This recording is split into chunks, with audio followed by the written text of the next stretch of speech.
well, I want to talk to you about kind of on camera. Your new album, the CBS Tapes. Yeah. Came out. Awesome. Where did you get that? We've never seen one. I have a friend in high places. Damn, man. Yeah, not the CBGB tapes. No, not the CBGB tapes. Even better though. I want to know, first of all, like where these tapes came from. How did you find them and get them cleaned up for release? Well, we have a cassette. I mean, seriously, they came from the cassette that the guy Glenn Clocken, who was the engineer, I believe he, made the cassette that day, and it had just been sitting there. And our friend John Coonaberty, who is a great mastering engineer, actually kind of whipped it into sounding okay somehow. I don't know. Great. Well, one of the cool things about this album, and I really listen to the whole thing. I like a lot of it. Is just the energy and all the just the verve and the enthusiasm that you have. Even though it's really a practice, a dry run, so to speak, when you're going through this. I thought was really funny is one of the best songs on the album, "I Want You So Bad." Is like a real punk sounding song, a little bit like the New York Dolls influence a little bit there. And you're all clean through the whole song, but on the cover of It's a Heartbeat, a Love Beat is where we're clean on that whole song, except for John going, "Oh, I want her so fucking bad." Right. Except for but that. You're right. I mean, but you really go nuts on it. It's very clean. Yeah. For a punk song, the foul-mouthed Rubin. Yeah. It fits well, perfectly. I think those tapes were sort of very indicative of kind of what we were doing at the time. I mean, which is basically kind of getting our feet wet in a bunch of different styles of music and listening to a bunch of different styles of music.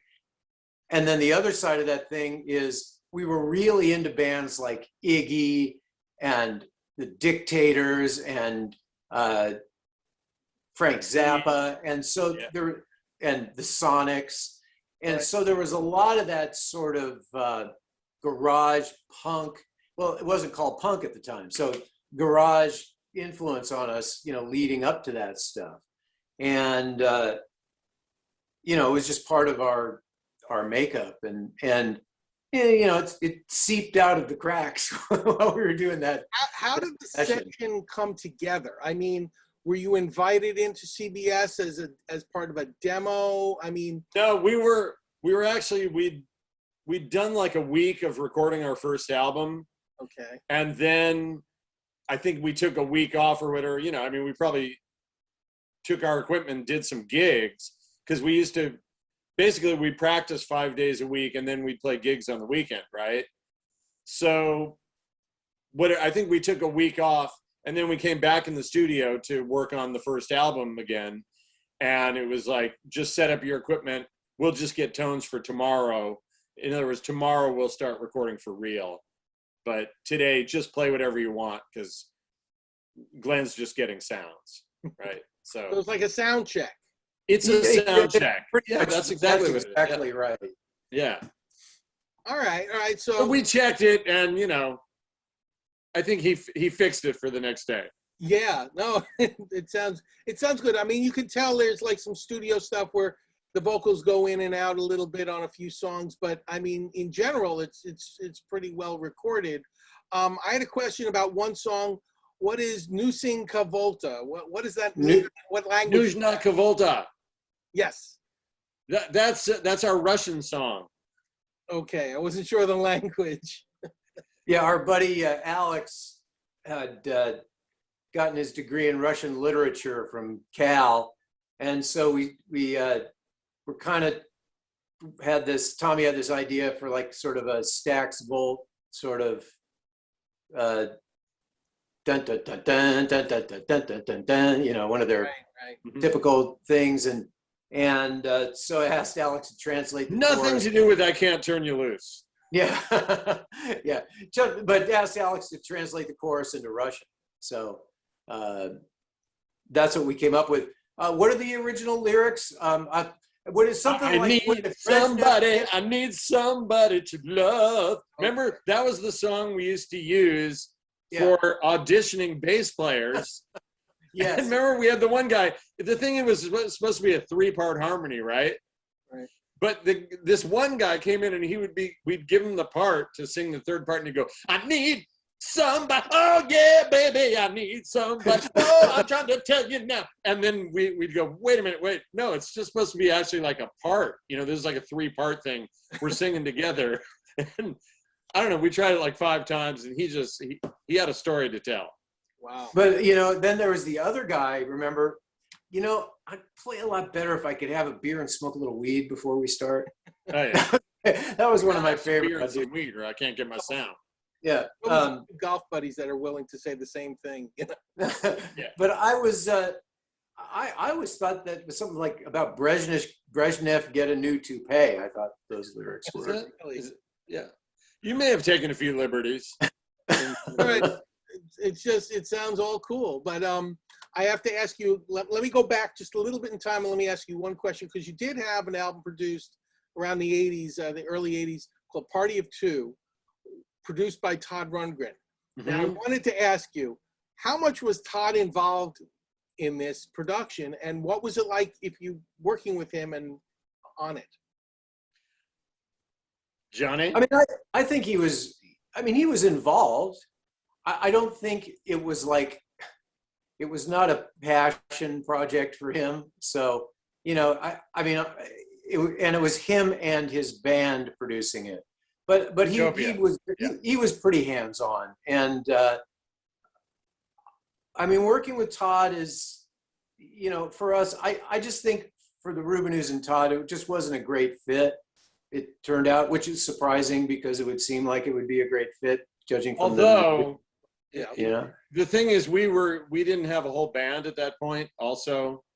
So there's also that, because, if we had come in as the Rubinoos, the previous band, and worked with him, it might have been a very different story. That's for sure true too. Right. So a lot of it, for better or worse, as far as the worse part, I don't necessarily blame on him, or the guys. I think they did, they played fine and everything.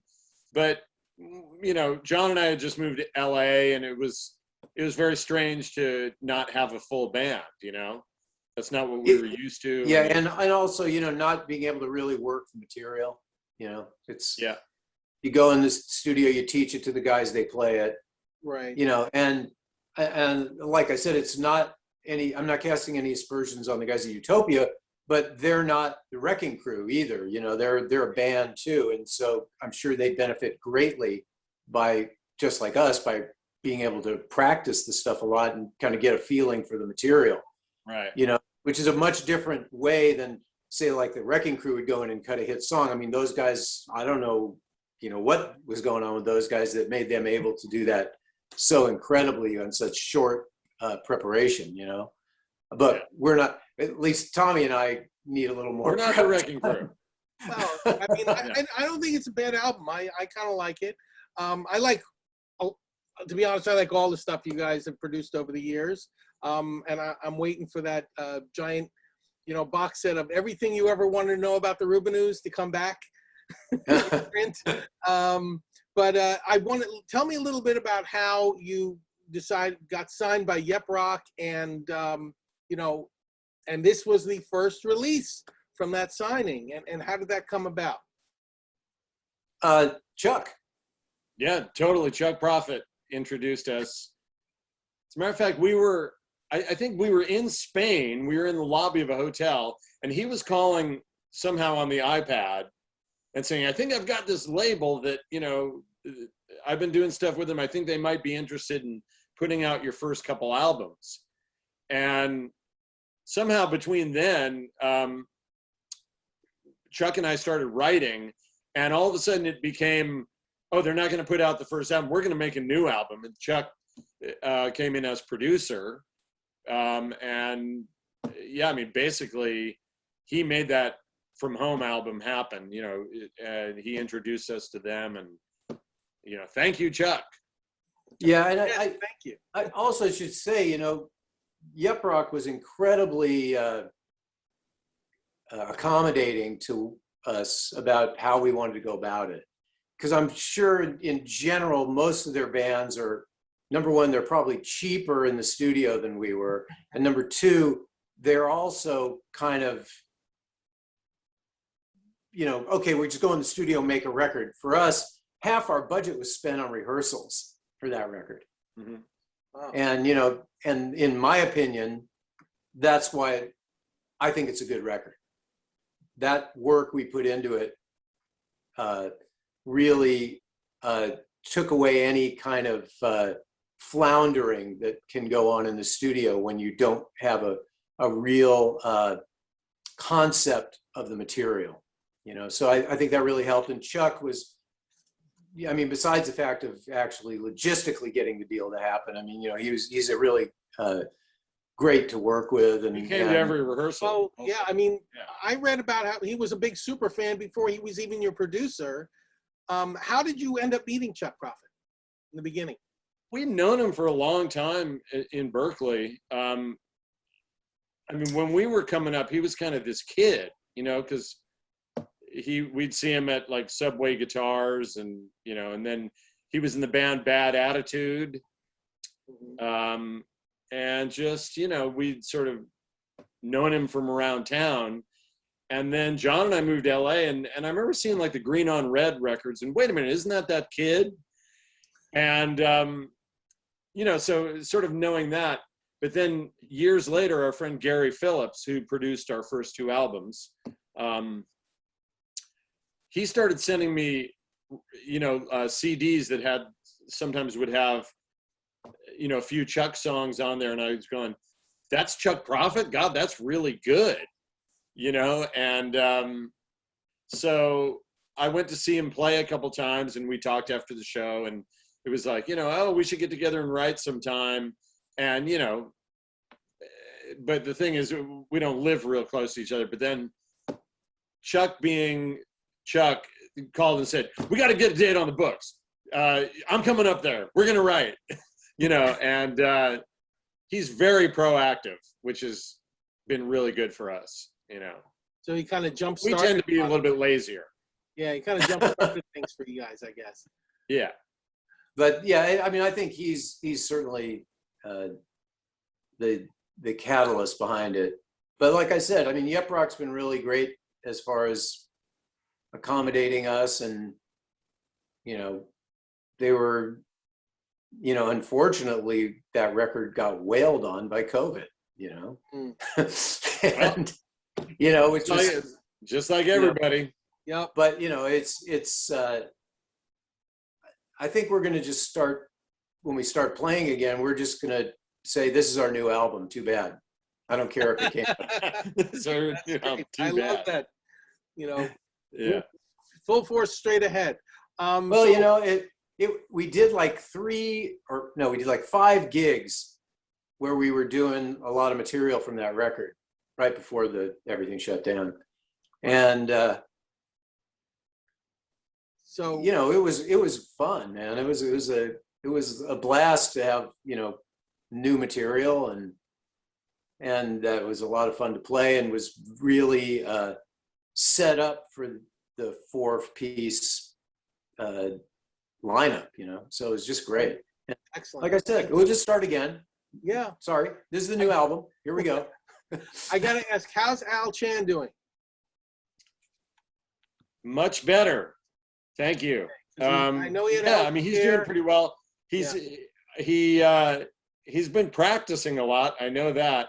He says singing, he's been practicing his singing, and he's getting his stamina together because, you know, like all of us, I think we're used to singing together all the time. Right. And we basically have not rehearsed in a year. So Year and a half. year and a half, yeah. Wow. But he says he's up to, you know, 4 or 5 songs, and then his voice is starting to feel you know, a little tired. I mean, usually he can probably sing 10 songs and then starts to feel a little tired. So, but yeah, he's doing well. So thank you. We had a tour set up, you know, before Al got sick, and then COVID came along, but we had a tour that we had to cancel. And, you know, the question is, can we just kind of pick up from there, or are the clubs still shut down, or what's going on? I don't know. Yeah, a lot of clubs went out of business, so it's Right. So hard to find some of these venues. yeah, The, so, I don't know. you know, I mean, it's certainly nice. We do have a booking agent now, so that's nice, you know, so they'll be helping us out. You know, I hopefully we can get out to play and a little further than just the Bay Area. Yeah. Yeah. But it's a question, I guess, you know, every band is going through right now is what, you know, what's available, what's open, are people ready to go out and see shows? And I think people are. I think people are like hungry for music, live music now, especially after being shut in for a year. I know a lot of people are having out, you know, if they can't wait for a venue to decide what to do, they say, well, we're having an outdoor festival in the park. We're going out here, you know, just so we can play. I know that's happening in New York. So I don't doubt that it's happening in your neck of the woods as well.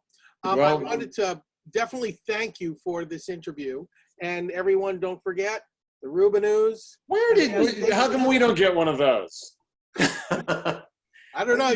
Ask your agent. And here we are chatting up about how much we love Yep Rock Records. And we don't even get one of those. You know, you didn't read the fine print, Tom. It said, I guess not. They said you can get promotional copies for a 10% discount. No, it said it like was in the 80s. It was only a loan. Remember that? Yeah, you get promo copies from Warner Brothers and would say, this is only a loan. Well, I guess next show you'll have to go to the merch table and buy it yourself. What can Exactly. One of the things, Damn it. you know, one of the things the Rubinoos do offer to all members is 10% discount on hats and T-shirts. So. Wow. Oh, wow. Oh, that's an incentive right there. So can you get us a gig in Levittown, do you think? I would love to be able to get you a gig in Levittown. I have to find a venue that actually plays music. All right. Well, we're ready to play, man. Whatever you can. I will be in touch, and I will let you know when there's an opening in New York. Well, thank you. All right, Aaron. Tommy, John, thank you so much for your interview. I appreciate it. The Rubinoos, everyone, don't forget, get that album. It's out right now. Oh, we're trying. We're trying to get that album. Okay. You're the only person I know who has a copy. I have the cassette. You have the original cassette. I have the original cassette. Collectible. Yeah. More of a collectible right there. Collector's item. All right, everybody. Thanks so much. All right. Good night. All right, take care.